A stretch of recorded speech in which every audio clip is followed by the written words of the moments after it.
Et puis maintenant, je voudrais échanger à partir de ça, justement, avec mes collègues. Mais n'hésitez pas à lever la main aussi si vous avez des questions pour elles, pour moi, pour qu'on fasse de ça une conversation, un échange. Mais j'avais envie d'écouter à la fois pour Danone et pour L'Oréal. Qu'est-ce que cela vous évoque, cette dimension de culture test and learn? Est-ce que finalement, comment on crée cette culture test and learn? Et est-ce que la culture test and learn, finalement, génère de l'innovation dans vos organisations? Et est-ce que vous auriez des exemples concrets à partager avec nous, s'il vous plaît? Merci beaucoup, Aldilson, pour avoir cadré le sujet. J'ai appris beaucoup et j'ai beaucoup... tout ce que tu nous as montré sur le contrôle, hein, l'expérimentation, en ayant pas seulement faire une expérimentation, mais le cas contrôle me rappelle mon expérience en R&D. Donc, merci pour ça. Pour répondre à ta question, et quand on préparait, on s'était dit que cette question était presque philosophique. Moi, ce que ça m'a évoqué, c'est de se dire, finalement, c'est quoi learn? Et la réponse, en tout cas, la croyance qu'on a chez Danone et ce qu'on veut continuer à pousser, c'est que learn, c'est aussi on the job. Et du coup, le test and learn, c'est on the job et que ce qu'on veut continuer à pousser, c'est le motto qu'on a lancé qui est One Learning a Day. Et que dans cette perspective de learning on the job, le rôle du manager est très important dans une posture de plus de manager-coach, d'aider chacun de nos collaborateurs à réfléchir à qu'est-ce qu'il a appris et du coup, qu'est-ce qu'il a testé et comment de cette expérience qui peut être une présentation importante, qui peut être un projet spécifique, qui peut être une mission, qui peut être tout un tas de délivrables dans le quotidien. Qu'est-ce qu'on apprend et du coup, sur la base de ce testing, qu'est-ce qu'on peut mettre en place différemment dans son quotidien demain. Donc c'est un petit peu différent de ce que tu nous as montré sur les expériences de training, mais c'est ce que cette question m'a évoqué de combien on remet ce test and learn dans une perspective de salarié ou de collaborateur dans le quotidien du job, qui est là où, au final, on apprend le plus. Mais je te laisse, Marilyn, compléter. Oui, je vais compléter ce que dit Claire. Effectivement, le rôle du manager est absolument essentiel quand on veut créer une culture du test and learn. Et l'aspect culture est vraiment clé. Parce que, et nous, en tant que praticiens RH, learning, on contribue beaucoup à transformer cette culture. Nous, on a une grosse transformation culturelle chez L'Oréal qui a commencé il y a 8 ans, et avec un manifeste. Et un des éléments du manifeste était « Test and learn is the new perfection ». Et si on ne change pas la culture, on ne crée pas les conditions du test and learn.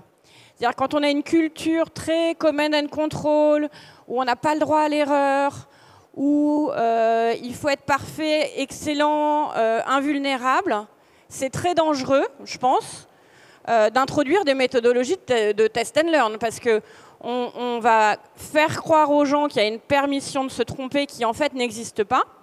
Donc si on ne veut pas les mettre en danger, je pense que le levier de la culture, c'est vraiment le premier sur lequel il faut agir. Donc nous, on a formé massivement les gens sur cette transformation culturelle. Et tu parlais du growth mindset.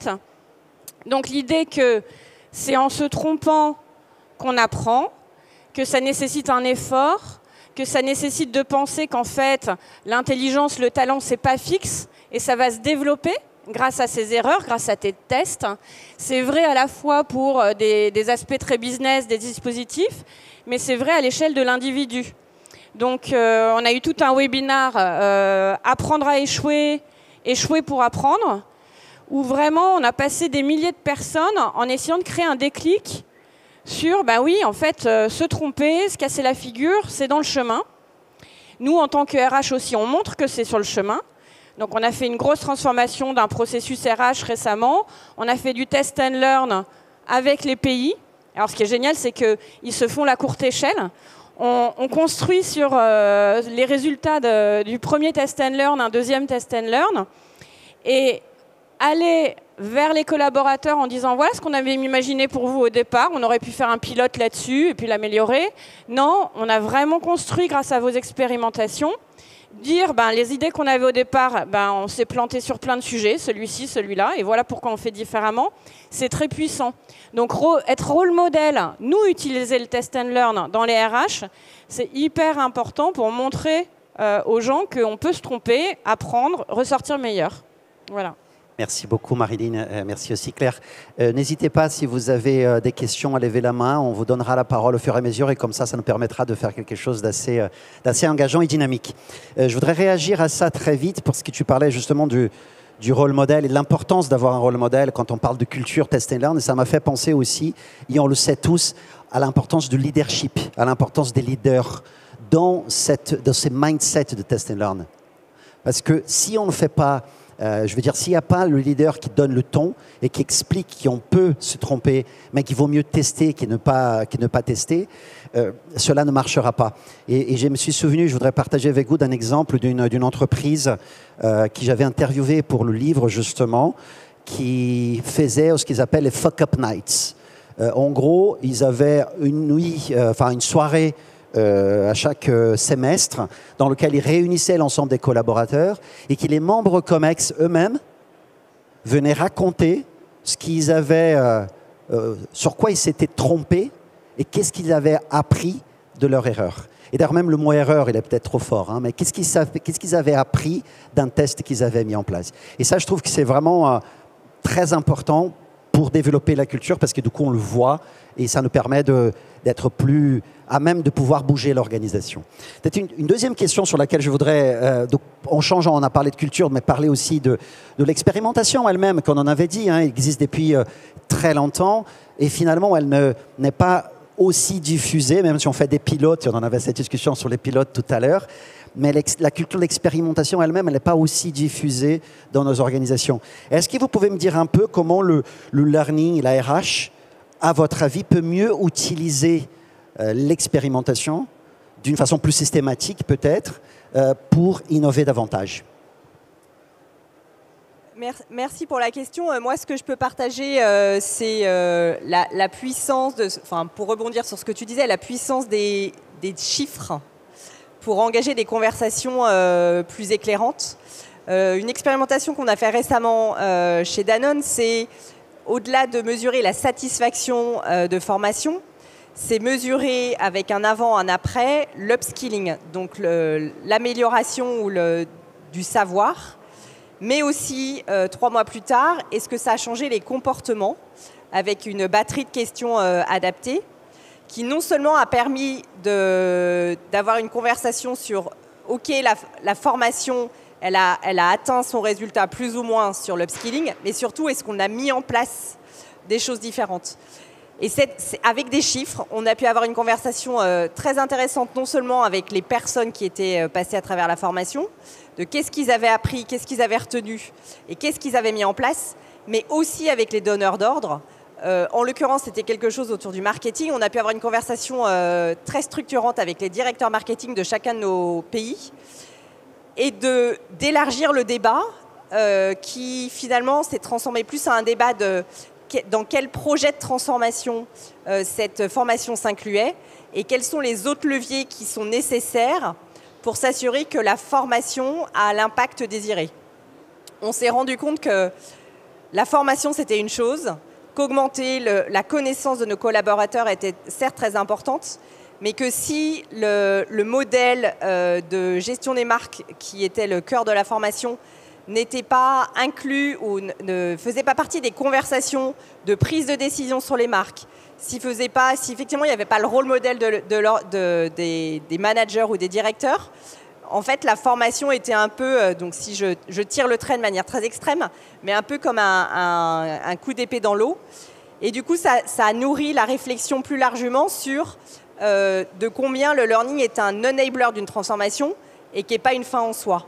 Et du coup, ça a été, pour moi, ça a permis cette expérimentation de non seulement revoir nos formations sur le contenu et la manière dont on les délivre, mais surtout d'avoir des conversations plus structurantes avec les donneurs d'ordre, de ne pas venir sur j'ai besoin d'une formation, mais plutôt c'est quoi ta stratégie, c'est quoi le projet de transformation et de combien la formation va nous permettre, avec d'autres leviers, d'atteindre notre objectif. Donc voilà l'expérience que je voulais partager. Donc, merci. Alors, je vais vous partager une expérience qu'on a eue avec la Chine, qui était assez intéressante. Je pense que ce qui a permis que le test and learn de la Chine nous apprenne autant, c'est qu'on a été très clair sur le cadre, le problème qu'on essayait de résoudre, et qui était un cadre global. Donc, dans notre manifeste, il y a aussi « Freedom in a frame is the new command and control ». Donc, je pense que quand on clarifie le cadre, on protège aussi les gens qui expérimentent, puisqu'on les oriente vers quelque chose qui fait sens. Donc, nous, notre mandat, c'était un peu ce qu'on cherchait à obtenir. Le why, c'était de l'empowerment du collaborateur par la formation, en disant, essayons d'imaginer un dispositif at scale pour que les collaborateurs puissent s'emparer de leur formation. Et la Chine a fait une expérimentation très intéressante, on appelle ça le flex learning, qui maintenant s'applique au niveau du groupe. Ils ont dit, ben voilà, on va laisser les collaborateurs, on va leur donner un budget et on va les laisser choisir leur formation sans validation du manager et du RH. Donc il y a eu cette première expérimentation. On s'est rendu compte, alors il y avait un cadre, hein, c'est-à-dire qu'ils avaient bien donné les priorités business, les skills du job, etc., en encourageant les gens à bien se former. Après cette première expérimentation, on s'est rendu compte que les priorités de formation n'étaient pas vraiment alignées avec les enjeux business. Donc, on a réorienté et maintenant, ils sont à 50% de flex et 50% des formations qu'on appelle des business must ou des job must, donc c'est qui sont liées aux priorités business, aux priorités du job. Et donc, cette expérimentation par palier, où à chaque fois on échangeait avec eux, ils échangeaient au niveau du groupe en se disant est-ce que c'est généralisable, est-ce que ça va faire sens ailleurs, qu'est-ce qu'on loupe en faisant ça, parce qu'il y a des bénéfices et il y a aussi des problèmes que ça génère. Ça a permis vraiment de libérer, je pense, la formation au niveau du groupe et de montrer aux autres patrons de pays aussi que c'était possible et que ça marchait bien. Donc ce test and learn, il est très puissant pour embarquer derrière. Je pense qu'avec les pilotes un peu classiques, une fois que tout est déjà plié, on essaye dans un pays, là on se rassure. Là, on teste vraiment avec candeur et avec humilité, en se disant on va découvrir des choses, ça va bouleverser nos idées préconçues, mais on y va parce qu'on va tous apprendre ensemble. Voilà. Merci beaucoup, merci à toutes les deux. Et c'est vrai que cette question de pilote, il faut avoir du courage finalement pour entrer dans une logique test and learn, parce que si jamais les résultats que je vous montre là, et on en a un paquet, ne marchent pas, qui par rapport au contrôle, c'est que dalle, on est un peu dans la mise, quoi. Ceci dit, il vaut mieux savoir ça avant qu'avoir déployé tout le truc et derrière se rendre compte que finalement le changement n'était pas au rendez-vous. Donc c'est vraiment un outil puissant pour avancer et pour mesurer aussi l'impact de la formation. Je vous invite encore une fois, je ne vois pas les mains se lever. Moi, j'ai une tonne de questions ici, ne vous inquiétez pas, moi je vais pour toute la matinée. Mais si vous voulez participer, n'hésitez pas à lever la main et on vous invitera à participer de notre débat. Moi, j'avais une autre question qui me vient comme ça tout de suite. Non, je rigole, on l'a préparée. Mais c'est une question aussi qui m'y taraude de plus en plus, qui est le lien entre le test and learn et la notion de le collaborateur, acteur finalement de sa propre formation ou de son propre développement. Finalement, est-ce que c'est pas au collaborateur pour se prendre en main d'être dans une logique un peu de test permanent, de tester les choses on the job, comme tu disais Claire à l'instant, essayer des choses un peu différemment pour voir ce qui marche et en avoir conscience de ces mécanismes-là pour pouvoir justement intégrer, apprendre et grandir. Donc du coup, la question c'est est-ce que le test and learn est seulement un outil pour les entreprises, pour l'innovation, ou est-ce que si à niveau individuel de chaque collaborateur, il ne peut pas être à la fois un mindset mais aussi une méthodologie finalement pour apprendre à apprendre et pour être acteur de son développement. J'aimerais bien vous entendre sur ce sujet, vos réflexions et peut-être des exemples que vous auriez aussi dans vos entreprises. Alors moi, je suis complètement convaincue par ça. Et le mot que j'ai envie de partager, ou en tout cas la réflexion que j'ai envie de partager, qui qui m'est venue dès qu'on a commencé cette table ronde, c'est l'intentionnalité. Parce que pour être capable de faire du test and learn, il faut savoir ce qu'on teste, il faut savoir ce qu'on apprend. Et du coup, c'est ce qui me semble, quand on parle notamment du collaborateur, ce qui me semble crucial, c'est que avant cette notion de test and learn, il y a une notion de développement et de clarification, d'offrir à chacun de nos collaborateurs le bon cadre, comme tu disais, le bon support managérial, la bonne richesse intellectuelle de tout ce qu'on peut proposer sur qu'est-ce que, en tant que collaborateur, je veux faire, quel est mon plan de développement, que ce soit à l'intérieur de l'entreprise ou à l'extérieur de l'entreprise, potentiellement. Et du coup, quelles sont les expérimentations que j'aimerais conduire, quels sont les apprentissages que je veux faire, avec, bien entendu, une grosse partie on the job, avec mes pairs, avec la partie training, aussi avec des missions qui peuvent être confiées, avec des projets spécifiques. Mais si on ne sait pas ce qu'on veut tester, ce qu'on veut apprendre, comme tu nous as expliqué sur le cas contrôle, finalement, l'apprentissage va être très limité, voire inexistant. Donc, il me semble que la première chose à faire quand on veut mettre ça en place avec nos salariés ou pour que nos salariés puissent apprendre plus, c'est d'être très clair sur l'intention. Oui, je vais construire sur ce qu'a dit Claire parce que je suis totalement convaincue par le learning intentionnel. Donc personnellement, je ne crois pas trop au Netflix de la formation, etc. et à la consommation, l'approche consommatrice. Donc là, on est chez L'Oréal, comme dans beaucoup d'endroits, on est en train de définir nos objectifs de performance pour l'année et on définit en même temps nos objectifs de développement. Et ça, c'est un gros changement qui a eu lieu chez nous, c'est que les objectifs de performance et les objectifs de développement sont aussi importants l'un que l'autre. Et ces objectifs de développement pour l'année, ils vont créer cette intention qui est vraiment essentielle, comme tu l'as souligné. Et après, pour donner aussi de la puissance au test and learn du collaborateur, parce qu'on parle des 3 P, on a parlé de permission avec la culture, de protection avec le cadre, et ensuite il y a la puissance. Et pour mettre la personne en situation, il faut l'aider, je pense, à catalyser ses apprentissages. Donc on a mis en place un rituel de conversation régulière entre l'employé et le manager. Et c'est plus un point de passage sur bon, qu'est-ce que tu as fait ce mois-ci, ta liste de tâches, où t'en es, comment je peux t'aider. Mais c'est un cran plus loin de guider le questionnement. Alors, qu'est-ce qui s'est passé? Comment je peux te soutenir? Qu'est-ce que tu as appris? Et cette question, qu'est-ce que tu as appris?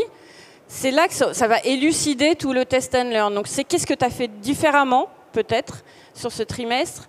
Qu'est-ce que tu as essayé de faire? Qu'est-ce qui s'est bien passé ou moins bien passé? Qu'est-ce que tu en as tiré? Et cette partie-là, vraiment, de faire le learn du test and learn, je pense que c'est celle-là qui crée de la valeur et qui rend le collaborateur plus confiant en lui aussi, pour continuer à expérimenter. Donc on est vraiment dans un cercle vertueux. Et moi, je crois qu'il se passe beaucoup dans la relation employé-manager. Il se passe beaucoup dans la preuve que c'est OK de se tromper et qu'on en a appris des choses. Voilà. Absolument. Merci beaucoup, Claire et Marilyn. On a une question de la salle déjà, donc je suis ravi. Je vais commencer à me balader avec le micro. À vous, monsieur. Merci beaucoup. Merci beaucoup, Karim Zinaï, Albedis Life. Donc, merci pour les échanges et ces expériences, ces retours d'expérience extrêmement intéressants. Alors, ma question concerne vos relations avec votre hiérarchie dans une logique d'alignement stratégique. En fait, vous appartenez, si je lis vos descriptions de poste, en fait, au département RH. Quelle est la nature de vos échanges avec la direction générale sur cet alignement stratégique et notamment dans une logique d'agilité, de déploiement, d'exécution? Merci. Merci beaucoup pour la question. La relation est une forte relation de proximité. Une nouvelle stratégie a été posée pour le groupe Danone avec l'arrivée de notre nouveau CEO l'an passé.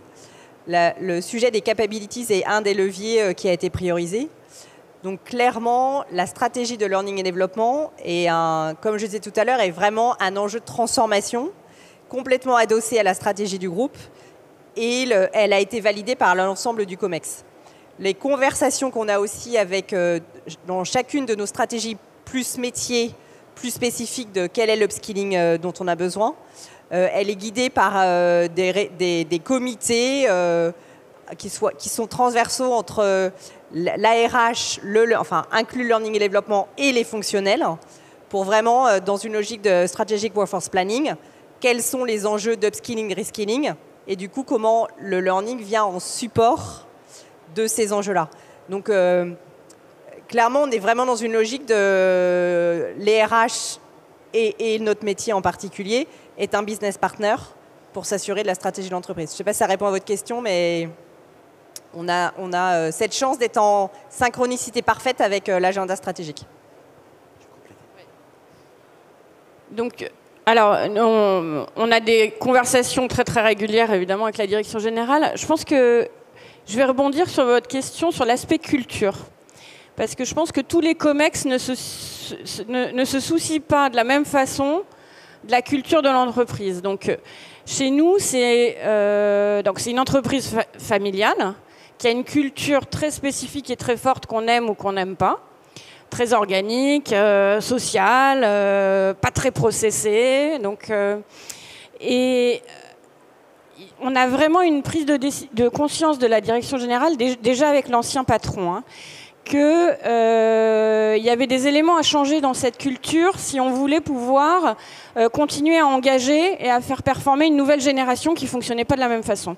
Donc, on a parlé tout à l'heure de Test and Learn is the new perfection, Freedom within a frame is the new command and control, etc. Là, il y a une nouvelle version de ce projet de transformation culturelle qui vient de sortir. C'est pas fait par les RH, c'est fait par le top 3000 de l'entreprise qui a planché pendant 6 mois. Et un des 4 piliers, il y a des piliers organisation, process, un des 4 piliers, c'est la psychological safety. Donc ça veut dire qu'au plus haut niveau de l'entreprise, on a compris que sans sécurité psychologique, on n'allait pas performer, il n'y aurait pas de business. Donc ça montre qu'il y a vraiment une attention très très forte à ces aspects culturels. Et après, évidemment, il y a aussi toutes les transformations. Donc là, on est totalement disrupté. Depuis 3 ans, c'est la machine à laver. Mais en plus, on a nos transformations business inhérentes. Donc chez nous, c'est de la beauty tech, la sustainability. Et pour faire face à ces transformations, on a besoin de faire quelque chose qu'on faisait moins avant, c'est d'upskiller at scale. Donc on a 3 mois pour passer chez nous 90 000 personnes pour qu'ils aient les bases sur des sujets de tech, des sujets de data, des sujets de sustainability, puisque ça concerne absolument tout le monde. Donc ils ont compris que l'upskilling, il fallait le faire différemment. Donc là, on a une grosse aussi stratégie autour des capabilities, définir les capabilities dans l'organisation, identifier les skills du futur avant de lancer la machine de la formation. Donc on est dans un dialogue constant avec eux. On a plusieurs universités qui sont toutes sponsorisées par des membres du COMEX et on est à l'agenda régulièrement. Il y a des sessions dédiées au RH, de prospective RH, où on s'interroge qu'est-ce qu'on veut faire sur les 3 prochaines années. Donc c'est vraiment un point clé à l'agenda. Voilà. Moi, je suis absolument d'accord. Je voulais juste rajouter, et puis je vais faire très bref pour donner l'opportunité pour une dernière question de la salle. C'est que je pense qu'il faut se remettre aussi en perspective pourquoi aujourd'hui on en a besoin de plus de Test and Learn dans cette dimension culturelle par rapport à les stratégies. C'est-à-dire que les stratégies, il y a pas si longtemps, finalement, 10, 15, 20 ans, on faisait des stratégies à 10 ans, à 15 ans, à 20 ans. Vous vous souvenez de ça? On rigole aujourd'hui, mais c'est vrai. Aujourd'hui, c'est impossible. C'est Reid Hoffman qui disait, le patron de LinkedIn, comment il disait la phrase, c'était si vous n'avez pas honte de la première version de votre produit, c'est que vous l'avez lancé trop tard. Et c'est cette notion de vélocité, de rapidité qui fait que parfois même la culture vient choquer les stratégies et à les stratégies de s'adapter plus vite et de bouger pour que cet alignement soit... c'est-à-dire que ce n'est pas que de la responsabilité d'opérationnel, c'est une voie de voie, quoi. Il y a l'aller-retour dans les 2 sens. Alors je voudrais donner l'occasion à notre collègue de poser une dernière question et puis ensuite on terminera notre table ronde. Merci. Merci. Delphine Moncorgé, GNFA. Donc merci déjà pour toutes vos présentations, les échanges. Moi j'ai une petite question par rapport au fait que vous êtes tous les trois issus de grands groupes avec des moyens conséquents. Donc vous avez du coup le temps pour faire du test and learn, attendre 4 semaines, 12 semaines, etc. Comment vous projeteriez ça dans une entreprise, une ETI ou même une PME qui voudrait se lancer? Quelles sont les conditions à respecter quand on a moins de temps ou moins de moyens?